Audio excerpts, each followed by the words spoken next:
just as he thought. It was a thin line, a very skinny one, that left a lot tangled up in his hands. He lit a cigar and paced the floor. Granny Beecham had had the sight in her day. He'd asked her about it when he was a child. Did a great thing happen when she saw the future? Did she see visions like dreams, only she wasn't sleeping? "No, it's not like that at all," she'd said, in a voice barely above a whisper. "It's more like a feeling, down deep in your soul, that tells you when something needs further study. When you think on it or look deeply into it, then you find the answers. And that's the vision, my child. It's nothing so very mysterious, except for that first gut feeling." James had a gut feeling, his first ever, and he was just past 30 years old. Had he inherited it from Granny when she passed on last year? If so, this was the first time he needed it. He could prepare the papers and send them to the Indian Territory. Everett and his new bride could sign them in front of a judge and file them in the Logan County Courthouse. It would be done, finished, over. If there was a problem in that part of the United States, then the judge could be the culprit that handed down the verdict. Or James could wire his best friend a note and tell him to go to the nearest lawyer and ask about a divorce. They had spent the night together in the same house after the shotgun vows were said. That could constitute consummation of marriage. Their word might hold up in court, but then again, a judge might tell them they had to file a divorce instead of an annulment. James ground the cigar out in a crystal ashtray. He chose the right papers from his file cabinet and filled in all the necessary blanks. If Everett wanted an annulment, James Beecham would fight for one.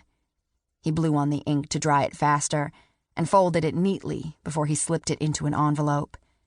He put on his hat and coat and started out of the office when the feeling, down deep in his soul, made him turn right back around.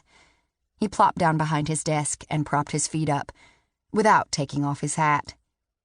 "Good morning, Mr. Beecham," his secretary, Molly, said from the outer office.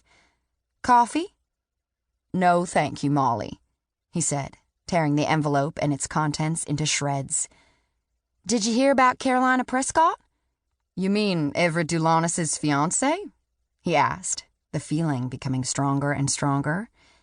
"Used to be. She and her father went up there to Oklahoma, where he relocated. My cousin works at the plantation as a seamstress. She helped work on a new wardrobe for Carolina. She went to Oklahoma to break it off with Mr. Dulanis. She's in love with another man. Some fella Mr. Dulanis went to college with. I think his name is Gatlin, but I didn't catch the last name. Anyway, instead of making a wedding dress like my cousin was originally hired to do, she made several new outfits. Carolina was all swoony, just couldn't wait to travel to Philadelphia so she and Gatlin could announce their engagement. I guess Mr. Prescott is deeding his aunt's house over to Carolina and Gatlin, that big one south of town. This Gatlin fellow was going to set up a doctoring office in the parlor," Molly said. "Well, do tell, Cher," James said brightly. "So we find out that the lovely Carolina does not love my friend as much as she said she did." Molly said, pushing back her graying hair. "Carolina Prescott won't ever love anyone half as much as she does herself."